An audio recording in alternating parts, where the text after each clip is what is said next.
Jammu Kashmir union territory government जो है आने वाले समय में जम्मू कश्मीर में एम्बुलेंसेस सर्विस को बेहतर करने के लिए 60 नई क्रिटिकल केयर एम्बुलेंसेस खरीदने जा रही हैं। इन एम्बुलेंसेस की कीमत लगभग 22.59 करोड़ आएगी। आपको मैं बताऊं कि अभी तक जम्मू कश्मीर यूनियन टेरिटरी और लद्दाख यूनियन टेरिटरी में एम्बुलेंसेस काम कर रही है। इनमें एडवांस लाइफ सपोर्ट सिस्टम के साथ 142 एम्बुलेंसेस काम कर रही हैं, वहीं बेसिक लाइफ सपोर्ट सिस्टम के साथ 300 एम्बुलेंसेस काम कर रही हैं। जम्मू कश्मीर और लद्दाख यूटी जो है पूरा पहाड़ी क्षेत्र है और यहाँ पर बहुत ज़्यादा एक्सीडेंट्स देखने को मिलते हैं। खासतौर पर अगर हम बात करें डोडा किश्तवाड़ हो, पुंछ राजौरी हो, और जब LOC पे फायरिंग होती है वहाँ से भी पेशेंट्स को जम्मू तक लाने में काफ़ी दिक्कत परेशानियाँ आती हैं और हमेशा ही एम्बुलेंस की कमी देखी जाती है। साफ तौर पे इन एम्बुलेंसेस के आने से तमाम डिस्ट्रिक्ट हॉस्पिटल्स में जो है वो स्वास्थ्य सेवा बेहतर होगी और अंतर्राज्यीय अगर जम्मू से किसी को बाहर रेफ़र करना है तो ये एम्बुलेंसेस निःशुल्क काम करेंगी। मार्च महीने से ही 102 और 108 के तहत एम्बुलेंसेस सर्विस जम्मू में काम करती हैं और इस पूरी सर्विस को BVG प्राइवेट लिमिटेड जो है वो कंट्रोल कर रहा है। क्या कुछ रहेगा, कितना फ़ायदा मिलेगा 60 क्रिटिकल केयर एम्बुलेंसेस के जम्मू कश्मीर और लद्दाख यूटी में आने से, हमने बात की प्रोजेक्ट हेड से। अभी जिस तरह से एक बात चल रही है, सरकार प्रपोजल भी ला रही है कि 60 नई एम्बुलेंसेस आएंगी critical care advance life support system के साथ, तो उसके आने से कितनी ज़्यादा मदद मिल जाएगी? क्योंकि आपके पास पूरा ट्रैक रहता है कितना ज़्यादा किस रेशो में कॉल्स आ रही है, कितनी क्रिटिकल आ रही है, कितनी नॉर्मल कॉल्स आ रही हैं, तो अगर ये 60 और एड इन हो जाती है तो कितना बेनिफिट रहेगा पूरे JKUT के लिए और लद्दाख के लिए?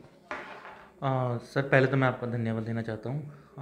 उसके बाद मैं बताना चाहता हूँ कि जो अभी करंट एम्बुलेंसेज, आप समझिए कि 24 मार्च से हमने 116 एम्बुलेंस से शुरू किया था और उसके बाद हमने करीबन 27 नई एम्बुलेंस जोड़ के अभी करीबन 143 एम्बुलेंस पूरे JNK और लद्दाख यूटी में सेवाएं दे रही है।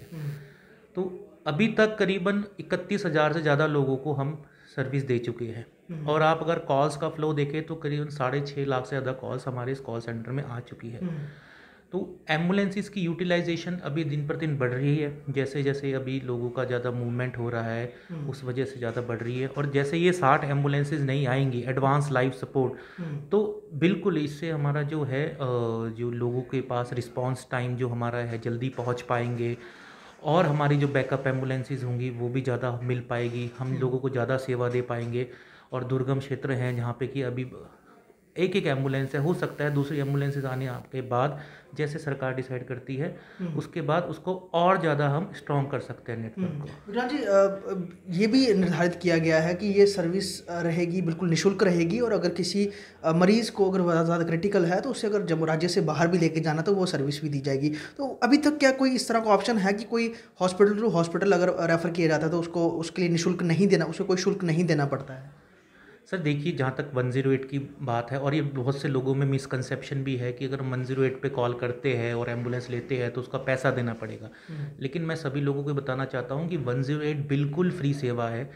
कॉल करने से लेकर एम्बुलेंस आपको लेने आएगी, उसके अंदर जो प्री हॉस्पिटल केयर दी जाएगी और उसके बाद जो नियरेस्ट हॉस्पिटल छोड़ेगी, ये सारा का सारा फ्री है। तो इसलिए कोई भी अगर आपको बोलता है कि 108 का पैसा लिया जाता है तो आप उसको बिल्कुल मत मानिए। 108 की सेवा बिल्कुल सभी लोगों के लिए फ्री है। बहुत सारे लोग जो हमारे हैं, जो हमारे जम्मू कश्मीर के नागरिक हैं, ज़्यादा कहीं जो दूर दराज इलाकों में पढ़े लिखे नहीं हैं, तो वो बड़ा एजिटेट करते हैं कि हाँ अगर हम डायरेक्ट अप्रोच करेंगे हमें मना कर दिया जाएगा, हम पहले रेफरेंस ढूंढेंगे। तो क्या कोई रेफरेंस की भी कोई ज़रूरत पड़ती है या आपके लिए इसमें कोई इसमें बाइस्ड वाली बात नहीं कि डायरेक्ट आपको कोई अप्रोच करता है तो सीधा उसको तुरंत सर्विस मिलती है? और कितने समय में मिल जाती है सर्विस?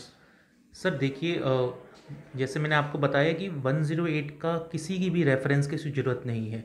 किसी भी तरह की इमरजेंसी है, किसी भी तरह की इमरजेंसी है, उसके लिए आप 108 108 नंबर किसी भी मोबाइल या लैंडलाइन से डायल करेंगे तो वो यहाँ पर जो कॉल सेंटर है जम्मू का है, जम्मू में कॉल सेंटर में लैंड करेगी।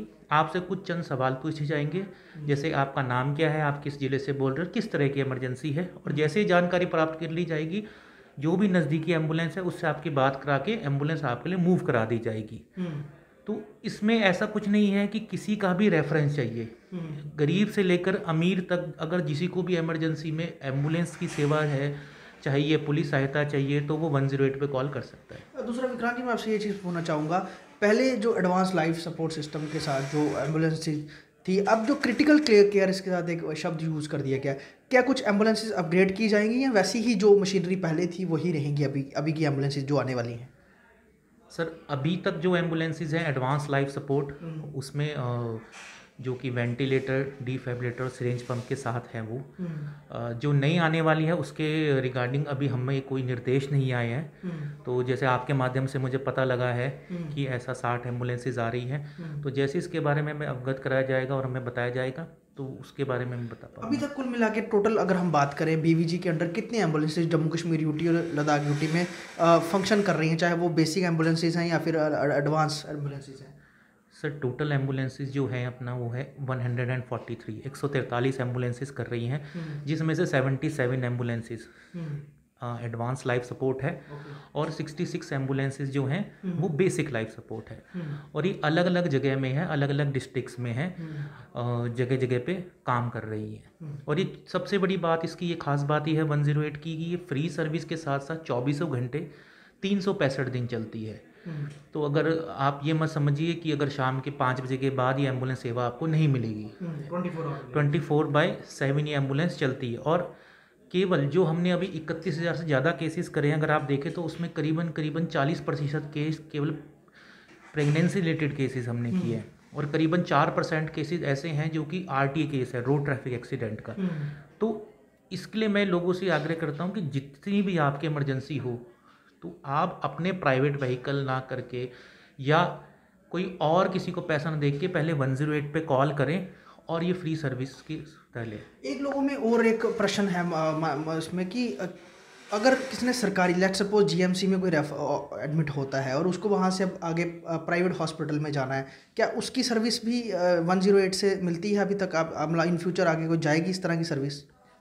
सर देखिए अभी भी 108 एम्बुलेंस सर्विस प्राइवेट हॉस्पिटल्स में छूटती है अगर वहाँ पे पेशेंट बोलते हैं कि उनका पहले से ट्रीटमेंट चल रहा है या डॉक्टर उनको रेफ़र करते हैं।